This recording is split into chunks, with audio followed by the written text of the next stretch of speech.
ونعوذ بالله من شرور أنفسنا ومن سيئات أعمالنا من يهد الله فلا مضل له ومن يضلله فلا هادي له ونشهد أن لا إله إلا الله وحده لا شريك له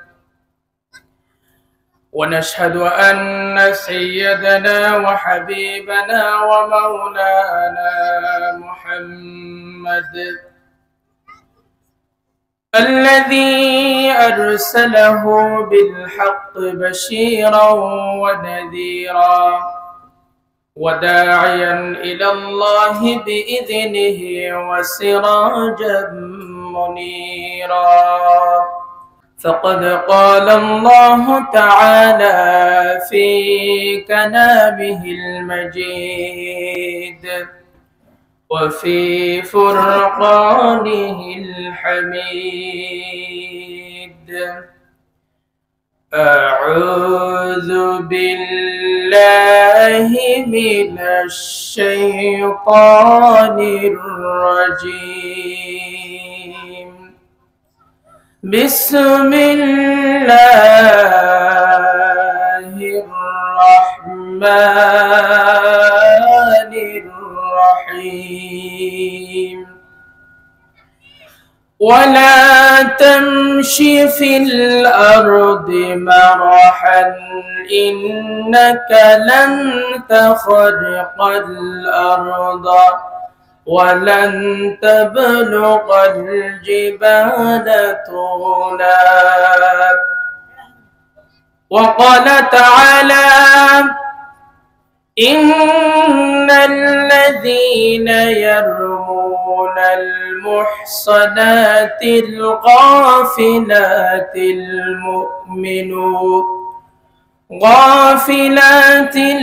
المؤمنات لعنوا في الدنيا والآخرة ولهم عذاب أليم وقال رسول الله صلى الله عليه وسلم ولا تحاسدوا ولا تناجشوا ولا تباغضوا ولا تدابروا ولا يبيع بعضكم على بعض وكونوا عباد الله إخوانا أو كما قال عليه الصلاة والسلام إن الله وملائكته يصلون على النبي يا أيها الذين آمنوا صلوا عليه وسلموا تسليما اللهم صل على سيدنا مولانا محمد وعلى آل سيدنا مولانا প্রাণ খুলে মোহাব্বতের সাথে আল্লাহুম্মা সাল্লি আলা مولانا محمد وعلى آل سيدنا مولانا যে মানুষ মানুষের বেদনায় কেঁদেছিলেন জীবন মদিনায় সেই মাটি সেই মানুষ যদি এত সুন্দর না জানি তাহলে তুমি কত সুন্দর, কত সুন্দর। আল্লাহুম্মা সাল্লি আলা সাইয়্যিদিনা মাওলানা মুহাম্মদ ওয়া আলা আলি সাইয়্যিদিনা মাওলানা। মেঘ ময়ূরী পশ্চিমেতে যেও, আমার সালাম নবীর দেশে দিও। রওজা জিয়ারতের আশায় পিয়াসী অন্তর, যেথায় আমার প্রিয় নবী ঘুমাই নিরন্তর। আল্লাহুম্মা সাল্লি আলা সাইয়্যিদিনা মাওলানা মুহাম্মদ ওয়া আলা আলি সাইয়্যিদিনা মাওলানা। بلغ العلا بكماله كشف الدجى بجماله حسنت جميع خصاله صلوا عليه محمد مصطفى تمهي حبیب فاقد ورہو شفیع آسیہ مشکل کشائے روز محشر ہو بلغ العلا بکمالہ کشف الدجى بجمالہ حسنت جميع خصاله صلوا عليه سورة يوسف بداري حکمت نقمان ما قارئ قرآن باری يهدنا شاد معنا ما بلغ العلا بكماله كشف الدجى بجماله حسنت جميع خصاله صلوا عليه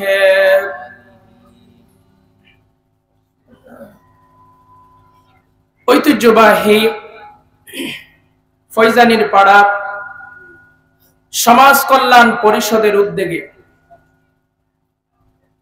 আজকের চতুর্থতম তাফসীরুল কুরআন মাহফিলের শ্রদ্ধাভাজন সম্মানিত সভাপতি জনাব হযরত মাওলানা হাফেজ সফিউল্লাহ সাহেব বারাকাল্লাহু ফি হায়াতিহি ওয়া উমরিহি। আল্লাহ তুমি হুজুরকে হায়াতে তয়্যিবা সিহাতে কুল্লিয়া দান করে দাও, আমরা সকলেই পড়ি আমিন। আজকের এই মাহফিলের প্রধান মেহমান জনাব আব্দুল হালিম শিকদার সাহেব, আজকের এই মাহফিলের প্রধান আকর্ষণ, প্রধান আলোচক মুফাসসিরে কুরআন তাফসীরুল কুরআন মাহফিলের উৎসাহক নক্ষত্র এবং আমাদের সকলের প্রিয় এবং সকলের ভালোবাসার মানুষ হযরত মাওলানা আইয়ুব আলী আনসারী সাহেব বারাকাল্লাহু ফি হায়াতিহি ওয়া উমরিহি। আজকের এই মাহফিলের বিশেষ আলোচক, সুমধুর কণ্ঠের অধিকারী, সুমধুর কণ্ঠের সুর, তরুণ মুফাসসির হযরত মাওলানা এম মুজিবুর রহমান বিপ্লবী সাহেব বারাকাল্লাহু ফি হায়াতিহি ওয়া উমরিহি আজকের এই মাহফিলের আলোচনা পেশ করছেন অত্র মসজিদের সম্মানিত খতিব জনাব মাওলানা কলিমুল্লাহ সাহেব। আরো আলোচনা পেশ করছেন জনাব মাওলানা মাহমুদুল হক আনসারী সাহেব। আজকের এই মাহফিলের সহসভাপতি জনাব মুক্তার আহমেদ, জনাব তৈয়বুল্লাহ, জনাব মাওলানা ডাক্তার শাহানাম। ইসলামী সঙ্গীত পরিবেশন করেছেন এইচ এম তামিম। এই মাহফিলে আরো যারা রয়েছেন, আল্লাহ তুমি সকলকে তোমার কোরআনের জন্য কবুল করে নাও, সকলে পড়ে আমিন। মঞ্চ উপবিষ্ট আছেন অত্র এলাকার সম্মানিত ব্যক্তিগণ, সম্মানিত মেহমানগণ এবং আমার সামনে উপস্থিত অত্র এলাকার পার্শ্ববর্তী এলাকার দূর দূরান্ত থেকে আগত আল্লাহ তাআলার কোরআন প্রেমিক, দিন প্রেমিক, ইসলাম প্রেমিক বাংলার সর্বস্তরের মুসলিম তাওহীদি জনতা এবং পর্দার আড়ালের অবস্থানরতা শ্রদ্ধেয়া সম্মানিতা মায়াবন বোনেরা, সকলের প্রতি আমার আন্তরিক সালাম। আসসালামু আলাইকুম ওয়া রাহমাতুল্লাহি ওয়া বারাকাতুহু। আপনারা সবাই কেমন আছেন? আল্লাহর রহমতে আমিও ভালো আছি। এই সুন্দর কোরআনের বরকতময় মাহফিলে আসার, বসার, কথা বলার, কথা শোনার যিনি তৌফিক দান করেছেন, চিৎকার দিয়ে বলেন তো তিনি কে? সেই মহান রবের জন্য হৃদয়ের সবটুকুন ভালোবাসা, আবেগ, অনুভূতিকে উজাড় করে দিয়ে আমরা সকলে একবার কালিমাতু শুকর গুজার হচ্ছি। সকলে পড়ছি একবার আলহামদুলিল্লাহ, আবার পড়ছি আলহামদুলিল্লাহ হামদান কাসীরান তাইয়িবান মুবারাকান ফীহি। এবং সাথে সাথে দরুদ এবং সালাম প্রেরণ করছি বিশ্ব মানবতার মুক্তির কাণ্ডারি, মুক্তির দিশারি, সাইয়্যিদুল মুরসালিন, রাহমাতুল লিল আলামিন, শফিউল মুজনাবিন, খাতামান নবী জনাব মুহাম্মদ রাসূলুল্লাহ সাল্লাল্লাহু আলাইহি ওয়াসাল্লামের প্রতি অসংখ্য দরুদ এবং সালাম। এবং আমরা সকলে একবার পড়ছি সাল্লাল্লাহু আলাইহি ওয়াসাল্লাম। সম্মানিত উপস্থিতি, আজকের এই মাহফিল যারা অর্গানাইজ করেছেন, আপনারা ইতিমধ্যে জেনেছেন, আপনারা এমন শুনে খুশি হবেন, এদের মধ্যে বেশিরভাগ যুবক এবং ছাত্র। অত্র এলাকার যুবক এবং ছাত্র ভাইয়েরা মিলে এইরকম একটি সুন্দর তাফসিরুল কোরআন মাহফিল আমাদেরকে উপহার দেওয়ার জন্য আমরা খুশি নে বেজার। এই জন্য মাহফিলের পক্ষ থেকে আমরা তাদেরকে ধন্যবাদ জানাই। তারা চাইলে এই কোরআনের মাহফিল না করে ভিন্ন কিছু করতে পারত, তারা না করে এরকম একটি সুন্দর মাহফিল আমাদেরকে উপহার দেওয়ার জন্য আমরা অন্তরের স্থল থেকে তাদেরকে ধন্যবাদ, মুবারকবাদ জানাই। আজকের এই মাহফিল শোনার জন্য যারা এসেছেন, যারা যেই দিক থেকে সাপোর্ট করেছেন, কথা দিয়ে, বার্তা দিয়ে, আল্লাহ তাআলা আমাদের আশা বসাকে তুমি কবুল করে নাও এবং কিয়ামতের কঠিন বিভীষিকাময় দিনে এই মাহফিল আমাদের জন্য নাজাতের ওয়াসিলা বানিয়ে দিও, পড়ে না আমিন। সম্মানিত মুসল্লিয়ানি کرام, সম্মানিত উপস্থিতি, যেহেতু তাফসিরুল কোরআন মাহফিল, সুতরাং আমাদেরকে সরাসরি কথা বলতে হবে কোরআন থেকে, ঠিক কিনা? আমাদেরকে সরাসরি কোরআন থেকে কথা বলতে হবে। যদি কোনো মাহফিলকে তাফসিরুল কোরআন মাহফিল নামকরণ করা হয়, তাহলে সেখান থেকে শুধু কোরআন থেকে কথা বলতে হবে। এখন দেখেন, তাফসিরুল কোরআন মাহফিল নামকরণ করেছেন, কিন্তু মাহফিলের আলোচনার মধ্যে কোরআনের কোনো আয়াত নাই, কোনো ব্যাখ্যা নাই, কোনো শানে নুজুল নাই, আছে শুধু বাপ দাদার কিচ্ছা কাহিনী। আচ্ছা বলুন তো, সেটা কি তাফসিরুল কোরআন মাহফিল হতে পারে? কথা বলেন, হতে পারে? তো তাফসীরুল কোরআন মাহফিল নামকরণ করলে সরাসরি কোরআন থেকে কথা বলতে হবে, এটা হচ্ছে কোরআনের হক। তাফসীর শুরু করার আগে আমি আপনাদেরকে কয়েকটি প্রশ্ন করতে চাই। আপনারা সবাই আমার প্রশ্নের জবাব দিতে রাজি আছেন তো? রাগ করবেন না তো? রাগ করবেন না, আমি তো আপনাদেরই সন্তান, আপনাদের এলাকারই সন্তান। আমার সামনে যারা বসে আছেন এদের মধ্যে বেশিরভাগ আমার রক্তের সম্পর্কের, আমার আত্মীয়। এই জন্য ভুল যদি হয় ক্ষমার দৃষ্টিতে দেখবেন। আচ্ছা, আসমানের নিচে জমিনের উপরে সবচাইতে দামি ওয়াজের কিতাবের নাম কি? আসমানের নিচে জমিনের উপরে সবচাইতে দামি ওয়াজের কিতাবের নাম, আরো আসতে বলেন, কিতাবের নাম কি? কোরআন। যে কোরআন আসমানের নিচে জমিনের উপরে সবচাইতে বেশি দামি। গোটা পৃথিবীতে যত বই আছে, যত গ্রন্থ আছে, যত কিতাব আছে মানুষের রচিত, এ কোনো কিতাব আপনাকে হাত ধরে জান্নাত পর্যন্ত পৌঁছে দিতে পারবে না। আপনাকে হাত ধরে জান্নাত পর্যন্ত পৌঁছে দিতে পারে শুধুমাত্র একটি কিতাব, সেই কিতাবের নাম কি? আল কোরআন।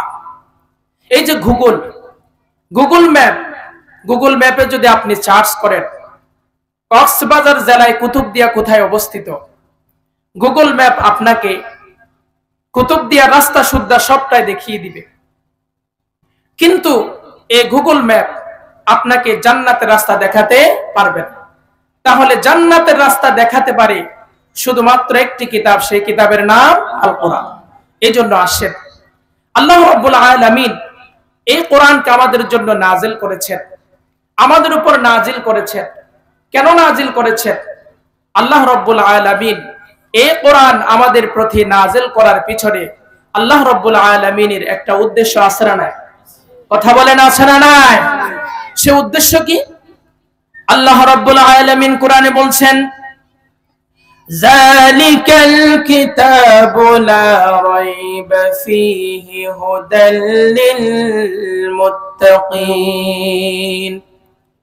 আল্লাহ রাব্বুল আলামিন বলেন, এটা সেই কিতাব যার মধ্যে কোনো ভুল নাই। ভুল তো দূরের কথা, এই কিতাবের মধ্যে কোনো সন্দেহ নাই। বান্দারে সন্দেহ তো দূরের কথা, এই কিতাবের মধ্যে সন্দেহেরও কোনো গুঞ্জাইশ নাই। সুবহানাল্লাহ। হুদাল লিল মুত্তাকিন, এই কিতাবটা হচ্ছে মুত্তাকিদের জন্য হেদায়েত এবং পথ প্রদর্শক। তাহলে আল্লাহ রাব্বুল আলামিন এই কোরআনকে আমাদের পিছনে নাজিল করার পিছনে উদ্দেশ্য কি? আল্লাহ রাব্বুল আলামিন কোরআনের অন্যত্র বলছেন, মিন ক্বাবলু হুদাল লিন-নাসি ওয়া বাইয়িনাতিম মিনাল হুদা ওয়াল ফুরকান। আল্লাহ রাব্বুল আলামিন বলেন, মানুষকে সঠিক পথের দিশা দেওয়ার জন্য, মানুষকে জান্নাতের রাস্তা দেখানোর জন্য, মানুষকে জান্নাতের রাস্তা পর্যন্ত পৌঁছে দেওয়ার জন্য এই কিতাবকে আমি আল্লাহ রাব্বুল আলামিন তোমাদের প্রতি নাজিল করে দিয়েছি। সুবহানাল্লাহ। তাহলে মানুষকে সঠিক পথের দিশা দেওয়ার জন্য কোরআন ছাড়া এই পৃথিবীতে বিকল্প কোনো পথ নাই। এইজন্য আল্লাহ রাব্বুল আলামিন বলছেন, হুদাল লিন-নাসি ওয়া বাইয়িনাতিম মিনাল হুদা ওয়াল ফুরকান। ট্রু ফলস জাস্টিফাই করার জন্য দিয়েছি বান্দারে একটি ফুরকান। তাহলে কোরআনের আরেকটি নাম হচ্ছে কি? ফুরকান। কোরআনের আরেক নাম কি? ফুরকান। এর অর্থ হচ্ছে সত্য মিথ্যার মাপকাঠি, সত্য মিথ্যার পার্থক্যকারী মাপকাঠি। আমি আমার মূল আলোচনার দিকে ফিরে যাচ্ছি। আজকে আমার মূল আলোচনার বিষয়বস্তু হচ্ছে সমাজে কিছু ভয়ঙ্কর প্রচলিত গুনাহ সম্পর্কে আমি আজকে আলোচনা করব। আমাদের সমাজের মধ্যে এমন কিছু ভয়ঙ্কর প্রচলিত গুনাহ রয়েছে যেই গুনাহগুলোকে সমাজের মানুষ গুনাহ বলে মনে করে না। এমন কিছু ভয়ঙ্কর গুনাহ সমাজের মধ্যে প্রচলিত রয়েছে যেই গুনাহগুলোকে সমাজের মানুষ গুনাহ বলে পাত্তাই দেয় না, গুনাহ বলে তারা মনে করে না, তারা গুনাহগুলো করেই চলছে। সেই গুনাহ থেকে সমাজের মানুষ যদি ফিরে না আসে, সেই গুনাহ থেকে ফিরে এসে নিজেকে যদি সংশোধন না করে, নিজেদেরকে যদি না শুধরায়, তাহলে আল্লাহ তাআলার গজব আমাদের প্রতি অনিবার্য হয়ে যাবে। এখন সেই গুনাহগুলো কি? আল্লাহ রাব্বুল আলামিন আমাদেরকে এত বেশি ভালোবাসেন, এত বেশি মায়া করেন। এত ভালোবাসার পরও, এত মায়া করার পরও আল্লাহ রাব্বুল আলামিন তিনি আমাদেরকে তার শাস্তির সম্মুখীন কেন করেন? এক শাস্তি দেওয়ার পিছনে একটা কারণ আছে না নাই? কথা বলেন, আছে না নাই? সেই কারণ কি? তার অন্যতম কারণ কি? তার অন্যতম কারণ হচ্ছে সমাজে পাপাচার, সীমালঙ্ঘন, গীবত, শেকায়ত, সুদ, ঘুষ, হারাম, অশ্লীলতা, বেহায়াপনা, এগুলো হচ্ছে তার অন্যতম কারণ, ঠিক কিনা? এগুলো হচ্ছে তার মূলত অন্যতম কারণ। এইগুলোর কারণে আল্লাহ তাআলার গজব আমাদের প্রতি অনিবার্য হয়ে যায়। আল্লাহ রাব্বুল আলামিন কোন অপরাধী জাতিকে, কোন কওমকে অপরাধ থেকে ফিরে না আসলে তার গজব থেকে রেহাই দেয়নি এবং দেবে না। এটা আল্লাহ রাব্বুল আলামিনের সুন্নাহ। আল্লাহ রাব্বুল আলামিন এটা তার জন্য নিয়ম বেঁধেছেন। অপরাধ করে, সীমালঙ্ঘন করে, অপাচার করে, ওজনে কম দিয়ে মানুষকে ঠকিয়ে আজ পর্যন্ত পৃথিবীতে কোনো জাতি টিকে থাকতে পারে নাই এবং পারবে না। তাদেরকে আল্লাহ তাআলার শাস্তির, গজবের শাস্তির আওতায় তাদেরকে আসতেই হবে। কেউ রেহাই পাবে না। যেই বিষয়ের উপর আল্লাহ রাব্বুল আলামিন কোরআনের কারীমের মধ্যে ওহী করেছেন, আল্লাহ রাব্বুল আলামিন বলছেন, আলাম ইয়াতিহিম নাবাউল লাযীনা মিন ক্বাবলিহিম قوم نوح وعاد وثمود وقوم إبراهيم وأصحاب مدين والمؤتفكات। আল্লাহ রাব্বুল আলামিন কতগুলো জাতির নাম ধরে ধরে বললেন। নূহ আলাইহিস সালামের জাতি, হুদ আলাইহিস সালামের জাতি, আদ জাতিরা, সালেহ আলাইহিস সালামের জাতি, সামুদরা, তারা আল্লাহ তাআলার এই দুনিয়াতে আসার পরে অন্যায় করেছিল, অপরাধ করেছিল। তারা নবী রাসূলদের এই হুকুমকে, ওহীকে তারা অস্বীকার করেছিল। এই জন্য আল্লাহ রাব্বুল আলামিন তাদেরকে শাস্তির আওতায় এনেছেন। তাহলে অপরাধ করে, সীমা লঙ্ঘন করে আজ পর্যন্ত এই পৃথিবীতে কোনো জাতি বেঁচে থাকতে পারে না। তাদেরকে আল্লাহ তাআলার শাস্তির আওতায় আসতে হয়েছে। এখন আসে তার একটি বাস্তব উদাহরণ আমি আপনাদের সম্মুখে তুলে ধরছি। এই কোরআনের সূচনা লগ্ন থেকে শুরু করে আজ পৃথিবীর অবধি পর্যন্ত এই পৃথিবীতে কত জাতি এসেছিল, এই পৃথিবী থেকে কত জাতি চলে গিয়েছে। এই কোরআনে কারীম তখন থেকে শুরু করে এই পর্যন্ত এই জমিনে পরিপূর্ণ অবিকৃত অবস্থায় আমাদের মাঝে এখনো আছে না নাই? কথা বলেন, আছে না নাই? আছে। তাহলে আজকে সেই কোরআনকে মুসলমানের অবহেলার বস্তু বানিয়েছে। আজকে সেই কোরআন মুসলমানদের ঘরের ভেতরে মেছাগের উপর পড়ে আছে। আজকে সেই কোরআন মুসলমানদের আলমারিতে পড়ে আছে। আজকে সেই কোরআন উই পোকা, ছাড় পোকা খেয়ে ফেলছে আলমারিতে। মুসলমানদের সবকিছু করার সময় আছে, সবকিছু দেখার সময় আছে, কিন্তু আল্লাহর কোরআন দেখার সময় তাদের নাই, ঠিক কিনা? আমাদের কোরআন দেখার সময় নাই, সবকিছু দেখার সময় আছে। আজকে মুসলমানরা কোরআনকে অবহেলার বস্তু বানিয়েছে। দুনিয়ার সবকিছু দেখার তার সময় আছে, আল্লাহর কোরআনের পিছনে সময় দেওয়ার, আল্লাহর কোরআনকে দেখার, আল্লাহর কোরআনকে বুঝার আমাদের সেই সময় আমাদের মধ্যে নাই, ঠিক কিনা? সেজন্য আজকে মুসলমানদের অধঃপতন। আপনি দেখেন আজকে কাফের, বেঈমান, মুশরিকেরা, তাগুত এবং নাস্তিকের গোষ্ঠীরা কোরআনকে তারা অবহেলার বস্তু, কোরআনকে তারা অপেক্ষা করে চলছে।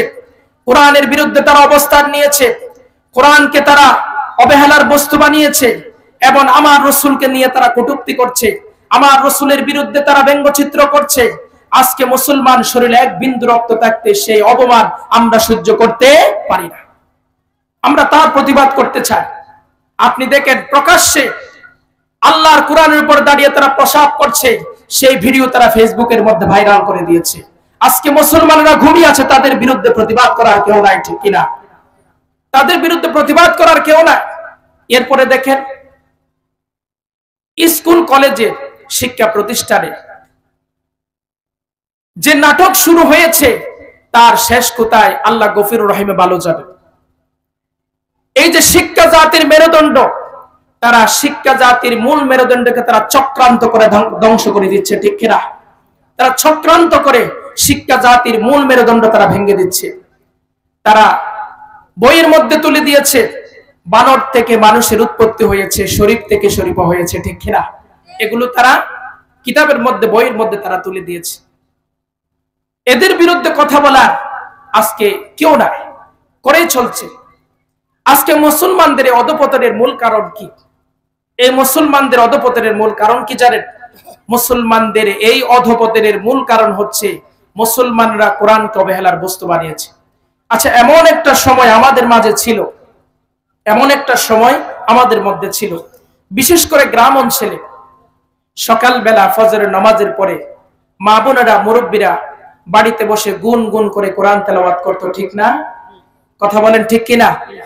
এখন যখন আপনি রাস্তা দিয়ে হেঁটে যেতেন তখন ঘর থেকে গুন গুন করে আল্লাহর কোরআনের মধুর সুর কানে ভেসে আসতো। এখন সেটা আর দেখা যায়। সেই সোনালী যুগ আবার কবে আমাদের মাঝে ফিরে আসবে আল্লাহ ভালো চায়, আমরা তার অপেক্ষায় রয়েছি। এখন এই জন্য আল্লাহ রাব্বুল আলামিন ১৫০০ বছর আগে বলেন, وَمَنْ أَعْرَضَ عَنْ ذِكْرِي فَإِنَّ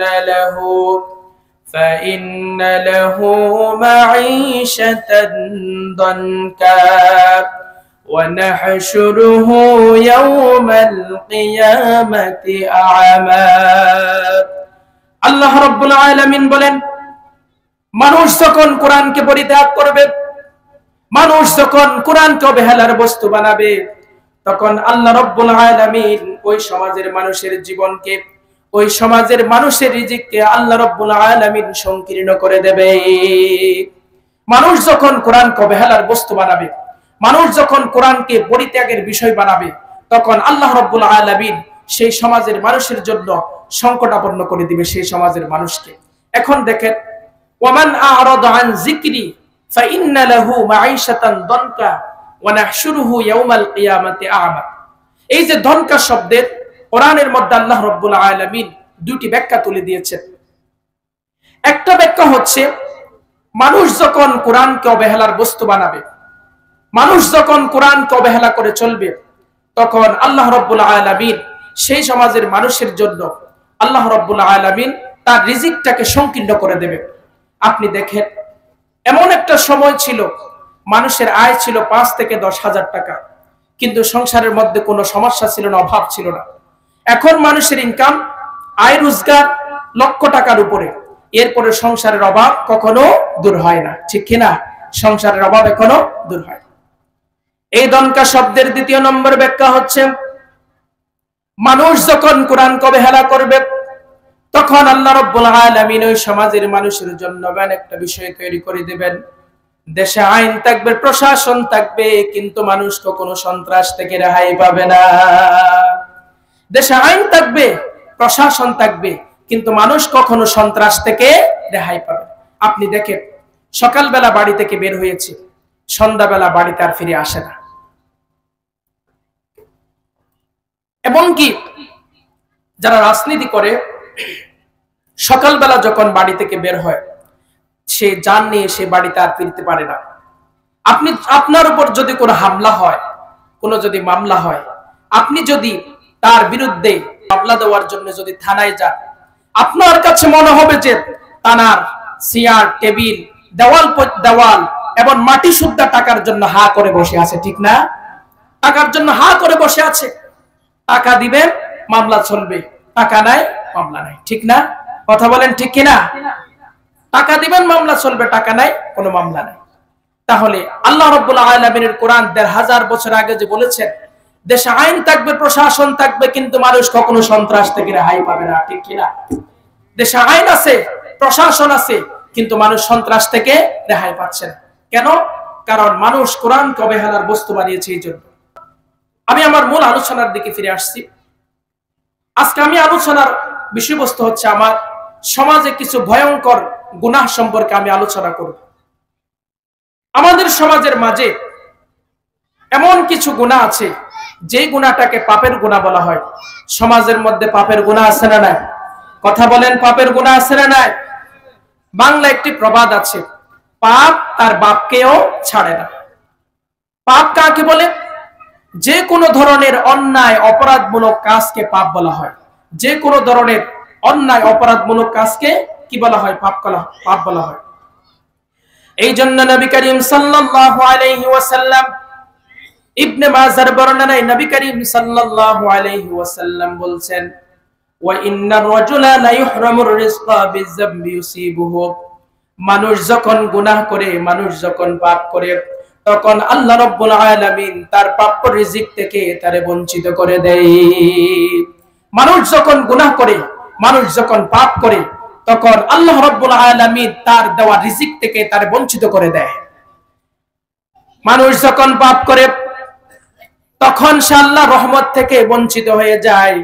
মানুষ যখন পাপ করে, তখন বান্দা, তখন আল্লাহ এবং তার রবের মাঝে সম্পর্ক দূরত্ব তৈরি হয়ে যায়।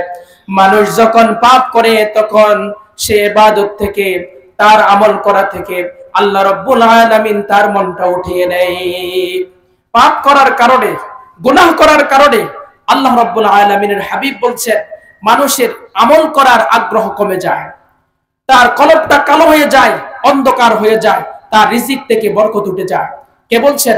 রাসূল সাল্লাল্লাহু আলাইহি ওয়াসাল্লাম বলছেন, মানুষ যখন গুনাহের মধ্যে লিপ্ত হয়ে যায়, মানুষ যখন পাপের মধ্যে লিপ্ত হয়ে যায়, তখন আল্লাহ রাব্বুল আলামিন তাদের রিজিককে সংকীর্ণ করে দেয়।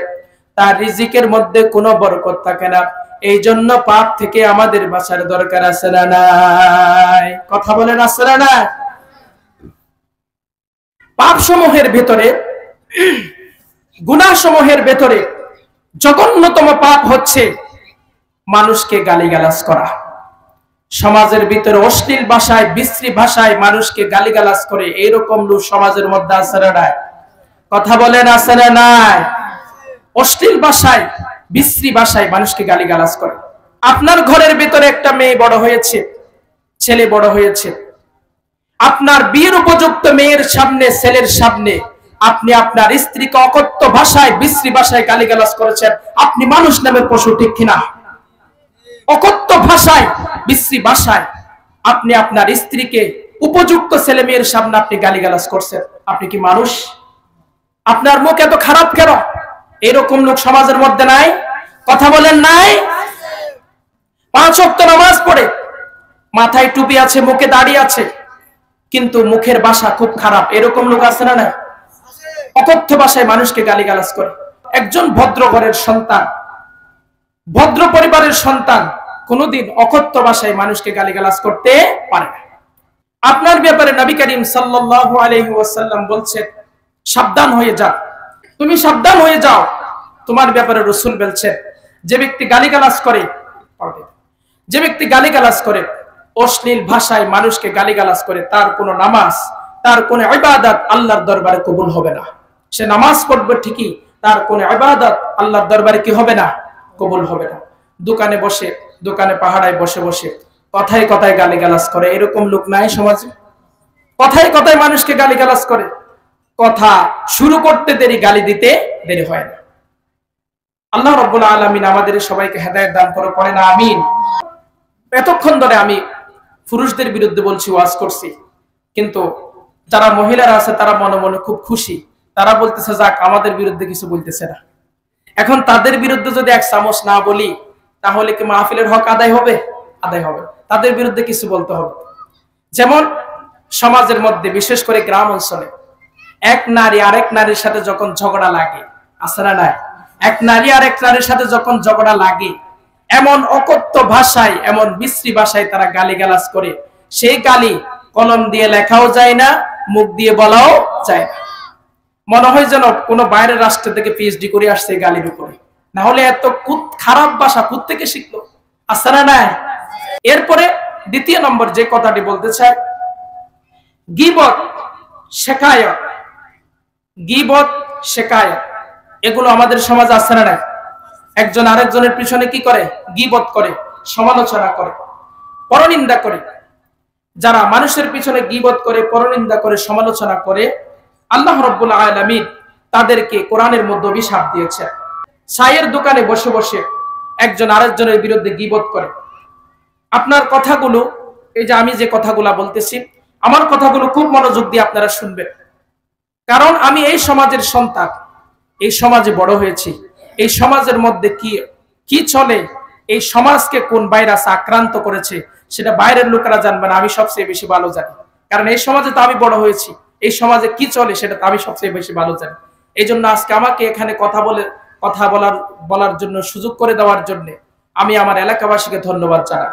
সমাজের ভিতরে ভয়ঙ্কর কিছু চিত্র আছে, যে ভয়ঙ্কর চিত্রগুলোর মধ্যে একটি চিত্র হচ্ছে, আপনি দেখেন, মাথায় টুপি, মুখে দাড়ি। এখনো ফজরের নামাজের পরে মসজিদ থেকে মাত্র বের হয়েছে, এখনো মাথা থেকে টুপি খুলে নাই, মাথায় টুপি আছে। এই মাথার টুপি থাকা অবস্থায় মানুষের গীবত, সমালোচনা শুরু হয়ে গিয়েছে। এক হাতে চায়ের কাপ আর এক হাতে সিগারেট, আছে না নাই? এরপর মানুষের সমালোচনা শুরু। এটা আমাদের সমাজের মধ্যে চলে কিনা? কথা বলেন, চলে কিনা? কোন সমাজের মধ্যে রয়েছে। আপনি এতক্ষণ ধরে নামাজের মধ্যে কি পড়ছেন? নামাজের মধ্যে কি বলছেন? আপনি নামাজের মধ্যে বলেছেন, ইয়াকা না'বুদু ওয়া ইয়াকা নাস্তাঈন ইহদিনাস সিরাতাল মুস্তাকিম। ও আল্লাহ, একমাত্র তোমার ইবাদত করি, একমাত্র তোমার গোলামি করি, তোমার কাছে সাহায্য কামনা করি। তোমার ইবাদত ছাড়া, তোমার গোলামি ছাড়া আর কারো গোলামি করি না।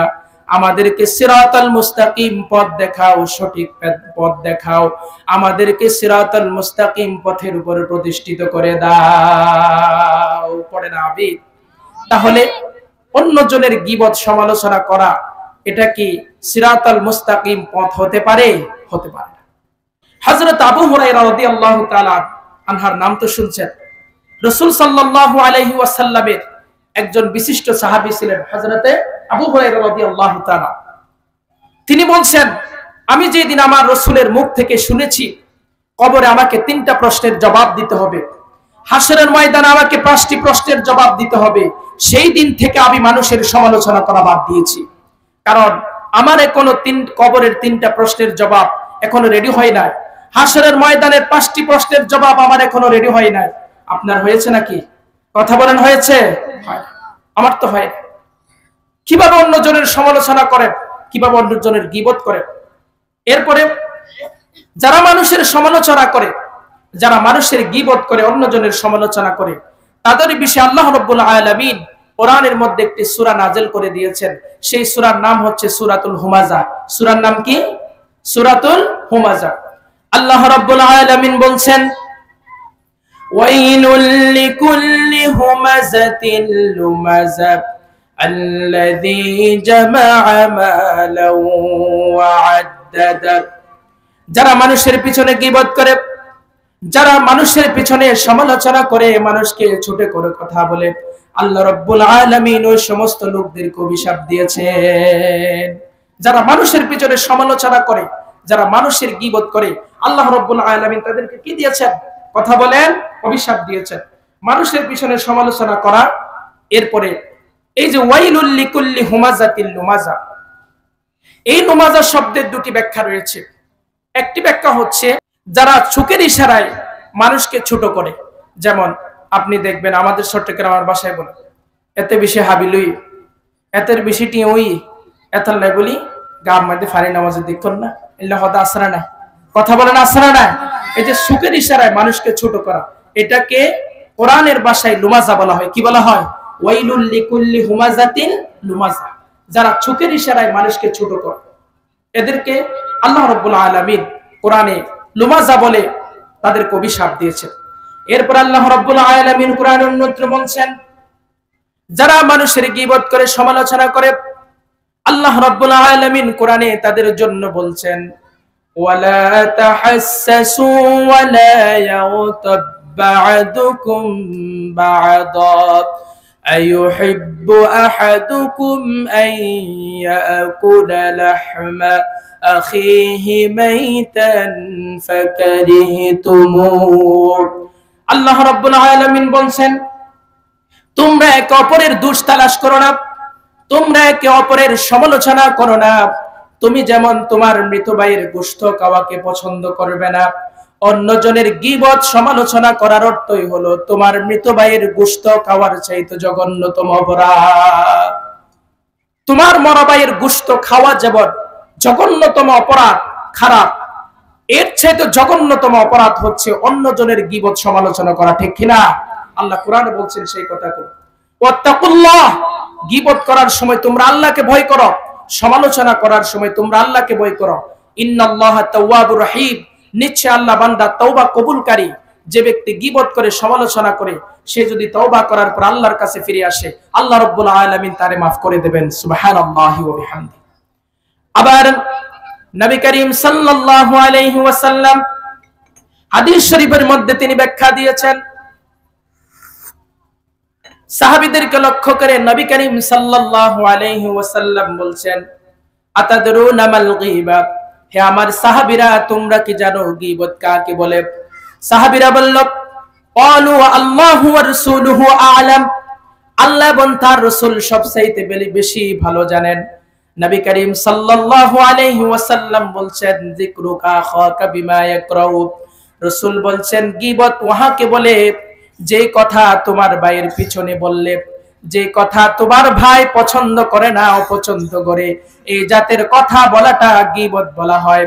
আবার সাহাবায়ে কেরাম রাসূলকে দ্বিতীয়বার প্রশ্ন করলেন, ওয়ালা ফারাইতা ইন কানা ফি আখি মা আকুল, হে আল্লাহর রাসূল যে বাস্তব দোষটা আমার ভাইয়ের মধ্যে রয়েছে, যে বাস্তব দোষটা তার মধ্যে রয়েছে, সেই কথা যদি আমি অন্যজনের কাছে সমালোচনা করি তাহলেও কি সেটা গীবত হবে? রাসূল বলছেন যে বাস্তব দোষটা তার মধ্যে রয়েছে সেই বিষয়ে সমালোচনা করার নামই তো গীবত। এরপরে রাসূল সাল্লাল্লাহু আলাইহি ওয়াসাল্লাম বলছেন, যেই দোষটা তোমার ভাইয়ের মধ্যে নাই অথবা যেই অন্যায়টা সে করে নাই, এইরকম একটি দোষের কথা বানিয়ে অন্যজনের কাছে তাকে বলা, অর্থাৎ তাকে সমাজের মাঝে ছোট করার জন্য, তাকে সমাজের মাঝে ছোট করার জন্য, অন্যজনের কাছে কালারিং করার জন্য আপনি যদি তার বিরুদ্ধে বানিয়ে একটা মিথ্যা কথা যদি বলে দেন তাহলে সেটা গীবত নয়, সেটা হবে তুহমত। সেটা কি? তুহমত। বাংলায় যেটাকে অপবাদ বলা হয়, বাংলায় যেটাকে কি বলে? অপবাদ বলে। আমরা যে বলি মিথ্যা বলা মহাপাপ, মিথ্যা বলা কি মহাপাপ, এর চাইতে জঘন্যতম পাপ হচ্ছে অন্যজনের বিষয়ে মিথ্যা অপবাদ দেওয়া। এর চাইতে জঘন্যতম অপরাধ কি? অন্যের বিষয়ে কি করা? মিথ্যা অপবাদ দেওয়া। হাদিস শরীফের মধ্যে নবী করিম সাল্লাল্লাহু আলাইহি ওয়াসাল্লাম বলছেন, যারা মিথ্যা অপবাদ দেয় এই মিথ্যা অপবাদ মানুষকে কুফরের দরজা পর্যন্ত পৌঁছে দেয়। মিথ্যা অপবাদটা কখন দেওয়া হয়? মানুষ যখন একজন আরেকজনের প্রতি অন্তরের ভেতরে যখন শত্রুতামি থাকে, একজন আরেকজনের প্রতি যখন শত্রুতামি থাকে, সেই শত্রুতামি থেকে একজন আরেকজনের প্রতি কি দেয়? মিথ্যা অপবাদ দেয়। যারা ইসলামের বিরুদ্ধে, মুসলমানদের বিরুদ্ধে, দাড়িওয়ালা টুপিওয়ালাদের বিরুদ্ধে মিথ্যা অপবাদ দেয়, এদের চাইতে কুলাঙ্গার আসমানের নিচে জমিনের উপরে আর হতে পারে না, ঠিক কিনা? যারা মুসলমানদের বিরুদ্ধে, দাড়িওয়ালা টুপিওয়ালাদের বিরুদ্ধে তারা মিথ্যা অপবাদ দেয়, দাড়িওয়ালা টুপিওয়ালা দেখলে তাদের চুলকানি শুরু হয়ে যায়, এরকম লোক আছে না? এক শ্রেণীর মানুষ আছে যারা দুশ্চরিত্র। আমার কথাগুলো মনে কেউ কষ্ট দিয়েন না, এই কথাগুলো আমাকে বলতে হচ্ছে। এমন এক শ্রেণীর মানুষ আছে যারা দুশ্চরিত্র। তারা দোকানে পাহাড়ায় বসে বসে, দোকানে বসে বসে, রাস্তার ঘাটে বসে বসে বাড়ির মেয়েদের বিরুদ্ধে বদনাম ওড়ায়, এরকম আছে না? বাড়ির মেয়েদের বিরুদ্ধে সমালোচনা করে। তারা কিরকম সমালোচনা? একজন আরেকজনের বিরুদ্ধে অপবাদ দেয় মেয়েদের বিরুদ্ধে। যখন অন্য পরিবার থেকে যখন মেয়ে দেখতে আসে, যেটাকে আমরা আমাদের গ্রাম অঞ্চলের ভাষায় বনি বলি, কি বলি? বনি, অপবাদ। মেয়েদের বিরুদ্ধে বনি দেয়, এরকম আছে না সমাজে লোক? কথা বলে না কেন? আছে না?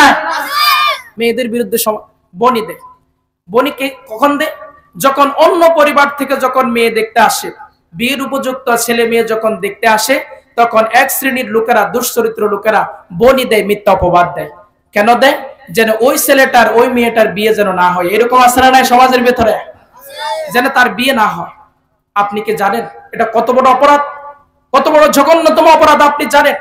এটার কারণে কিয়ামতের ময়দান আল্লাহর সামনে আপনাকে আসামির কাঠগড়ায় দাঁড়াতে হবে, ঠিক কিনা? আসামির কাঠগড়ায় আপনাকে দাঁড়াতে হবে। আচ্ছা বলুন তো, যে মেয়ের বিরুদ্ধে আপনি মিথ্যা বনি দিয়েছেন, যে মেয়ের বিরুদ্ধে, যে ছেলের বিরুদ্ধে আপনি অপবাদ দিয়েছেন, আচ্ছা বলুন তো, সেটা যদি আপনার মেয়ে হতো, আপনার ছেলে হতো, আপনি কি সেই অন্যায়টা করতে পারতেন? কথা বলেন, করতে পারতেন? পারতেন না।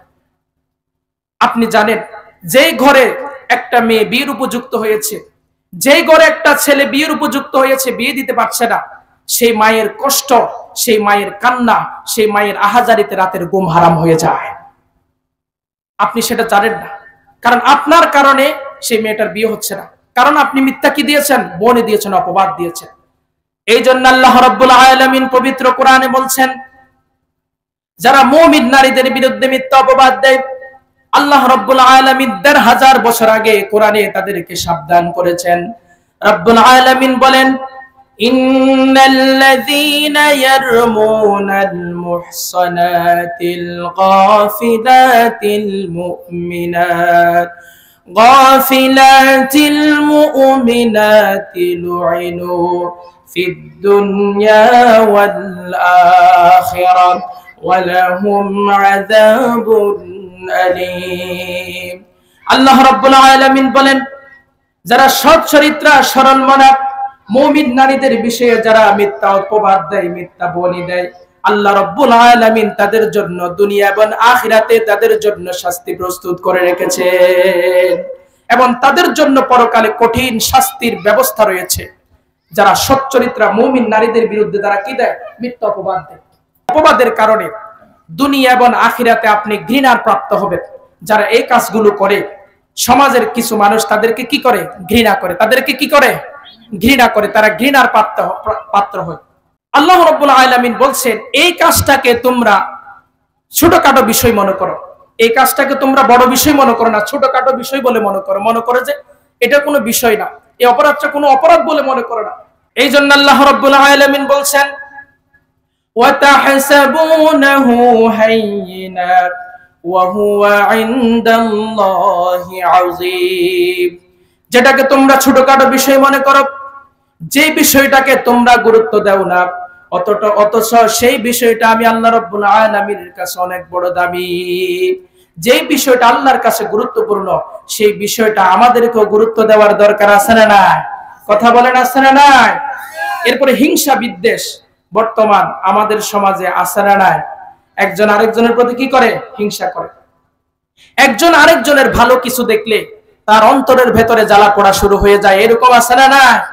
একজন অন্তরের ভিতরে মানুষের ভালো কিছু দেখলে, তার যদি ভালো কোনো কিছু দেখে, তখন তার অন্তরের ভিতরে সিমসিম শুরু হয়ে যায়, জ্বালা পোড়া শুরু হয়ে যায়।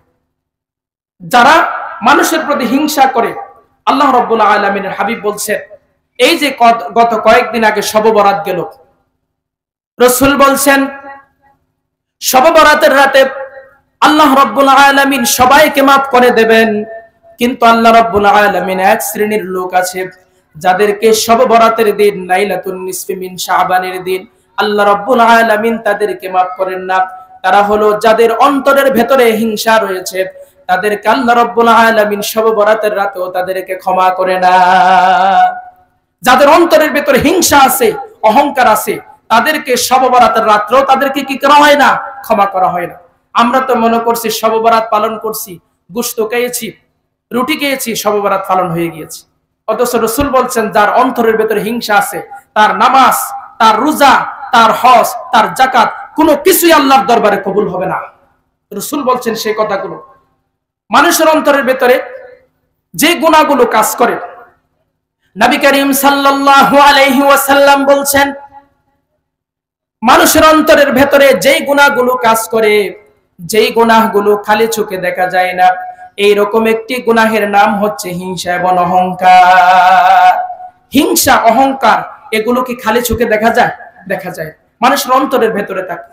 সাহাবায়ে কেরাম নবী করিম সাল্লাল্লাহু আলাইহি ওয়াসাল্লামকে প্রশ্ন করলেন, ইয়া রাসূলুল্লাহ সাল্লাল্লাহু আলাইহি ওয়াসাল্লাম, আমাদের অন্তরের ভেতরে হিংসা আছে না নাই, সেটা আমরা বুঝবো কিভাবে?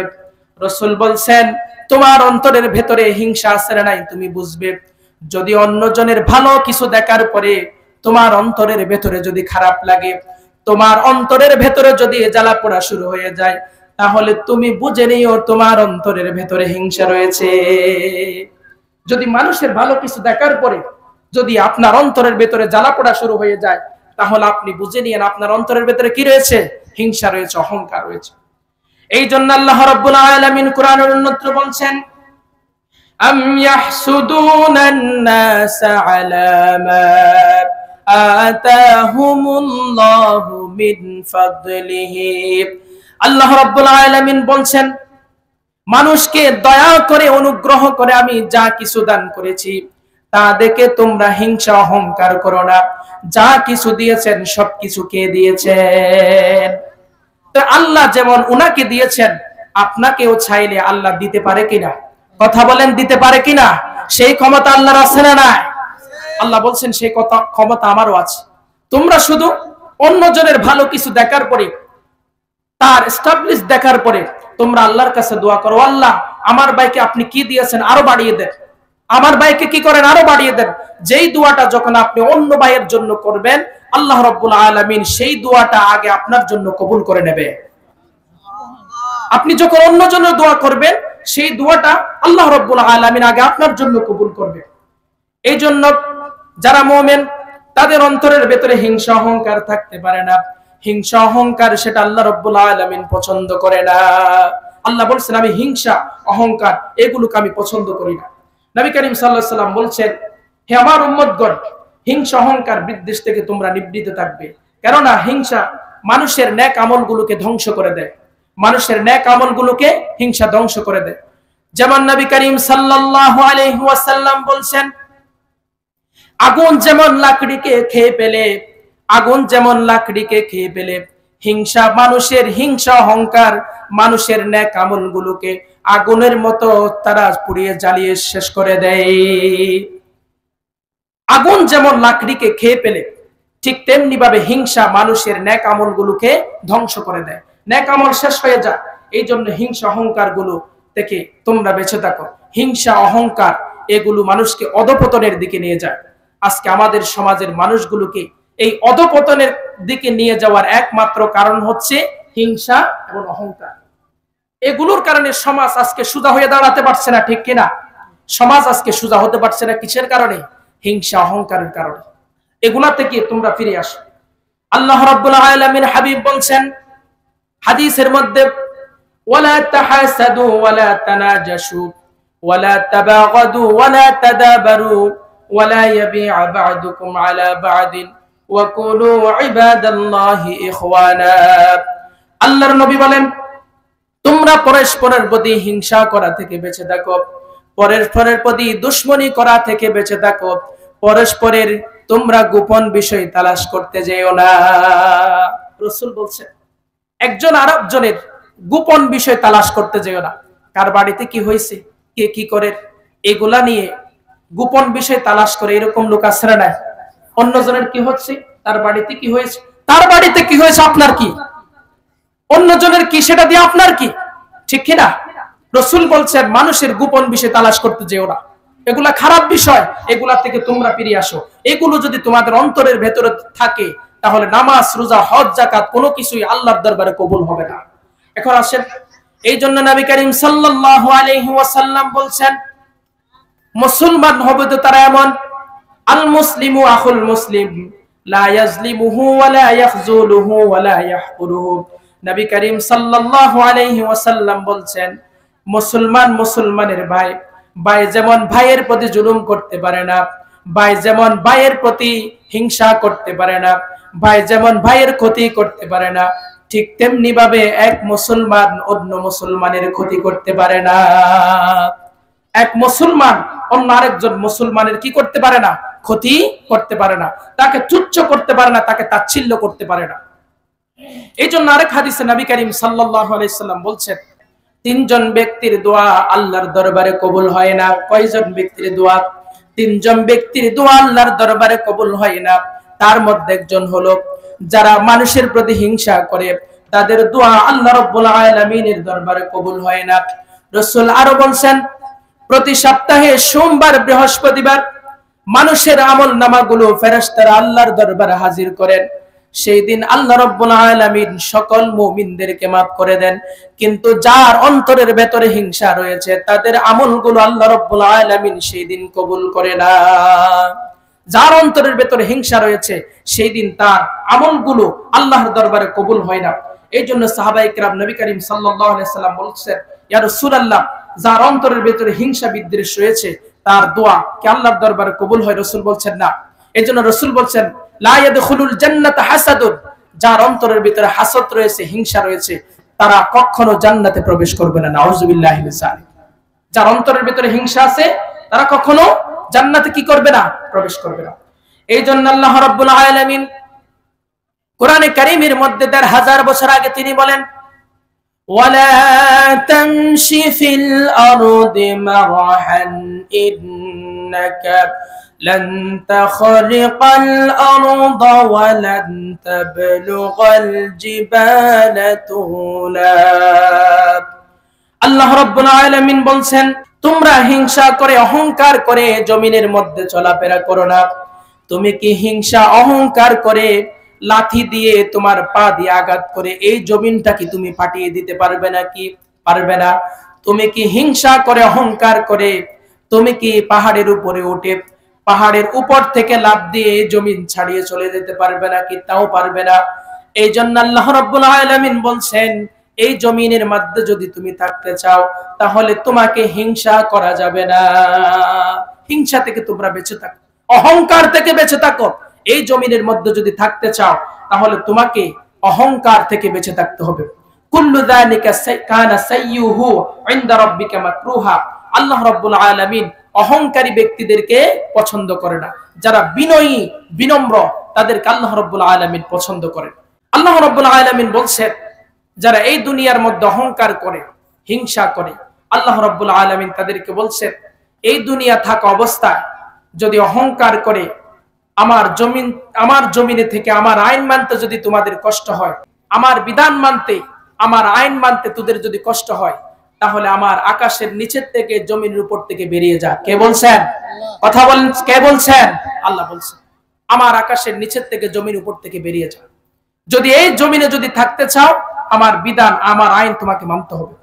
আল্লাহ রাব্বুল আলামিন সূরা রহমানে বলেন, ইয়া মা'শারাল জিন্নি ওয়াল ইনসি ইন ইসতাতা'তুম أن تنفذوا من أقطار السماوات والأرض فانفذوا لا تنفذون إلا بسلطان فبأي آلاء ربكما تكذبان। আল্লাহ রাব্বুল আলামিন বলছেন, হে পৃথিবীর মানুষেরা এবং জিনেরা, আমার এই জমিনে থেকে আমার আইন মানতে আমার বিধান মানতে যদি তোমার কষ্ট হয় তাহলে আমার আকাশের নিচের থেকে জমিনের উপর থেকে বেরিয়ে যাও। তুমি যদি এমন দেশ কোথাও খুঁজে পাও যেখানে আমার চন্দ্র ছাড়া আর কোনো চন্দ্র আছে, যেখানে আমার সূর্য ছাড়া আর কোনো সূর্য আছে, যেখানে আমার রাজত্ব ছাড়া আর কোনো রাজত্ব আছে, এমন দেশ যদি তুমি কোথাও খুঁজে পাও সেখানে যাও। আমার জমিনের নিচের থেকে আমার জমিনের উপর থেকে আকাশের নিচের থেকে বেরিয়ে যাও। আল্লাহ রাব্বুল আলামিন বলছেন, বেরিয়ে যেতে পারবি না, কারণ ফানফুযু লা তানফুযুনা ইল্লা বিসুলতান। আকাশ এবং জমিনকে আমি আল্লাহ রাব্বুল আলামিন একটা প্যাকেটে পরিণত করে রেখেছি। আমার কর্তৃত্ব থেকে, আমার ক্ষমতা থেকে, আমার রাজত্ব থেকে বেরিয়ে যাওয়ার ক্ষমতা পৃথিবীর কোনো মানুষের নাই, কোনো জিনের নাই, কোনো প্রাণীর নাই। এই জন্য এই জমিনে যদি থাকতে চাও তাহলে তোমাকে আমার বিধান মানতে হবে, আমার আইন তোমাকে মানতে হবে। কারণ এই জমিন কার? কথা বলেন, এই জমিন কার? এই আকাশ কার? এই কোরআন কার? তাহলে আলা লাহুল খালকু ওয়াল আমর, সৃষ্টি যার আইন চলবে তার। কথা বলেন, সৃষ্টি যার আইন চলবে কার? আল্লাহ। তাহলে এই কোরআন যদি আল্লাহর হয়, এই জমিন যদি আল্লাহর হয়, তাহলে এই মাহফিল করার জন্য তোর থেকে অনুমতি আনতে হবে কেন? তুই কে? আল্লাহর এই আকাশে আল্লাহর এই জমিনে আল্লাহর কোরআন থেকে কথা বলবে, সেখানে তোর থেকে অনুমতি নিতে হবে। তুই কে? ঠিক কিনা? তুই কে? আল্লাহর এই আকাশের নিচে, আল্লাহর এই জমিনে আল্লাহর কোরআন থেকে কথা বলতে হবে, তোর থেকে অনুমতি নিতে হবে কিনা? তুই কে? এটা আল্লাহর কোরআন। আল্লাহ বলছেন আলা লাহুল খালকু ওয়াল আমর, সৃষ্টি যার, আইন চলবে তার। ঠিক কিনা? এটা হচ্ছে ঈমান। এটার নাম ঈমান। প্রতিবাদ করতে হবে। তো আল্লাহ রাব্বুল আলামিন যতটুকু বলেছি আমাদের সবাইকে আমল করার বোঝার তৌফিক দান করেন, আমিন। এরপরে যে কথাগুলো বলেছি, আমার কথার মধ্যে যদি কোনো ভুল হয়ে যায়, আল্লাহ রাব্বুল আলামিন তোমার বান্দার স্মৃতি থেকে সেই কথাগুলো মুছে দাও। আর যদি কোনো সঠিক কথা বলে থাকি, সেই কথাগুলো আমাকে এবং আপনাদের সবাইকে আমল করার তৌফিক দান করে, পড়েন আমিন। ভাই চলে এসেছেন, ওনাকে পাশে বসিয়ে রেখে কথা বলা ঠিক হবে না। আমি আর সামনে আগাবো না, শেষ করে দিচ্ছি। ওমা তৌফিকি ইল্লা বিল্লাহ। আসসালামু আলাইকুম ওয়া রাহমাতুল্লাহ।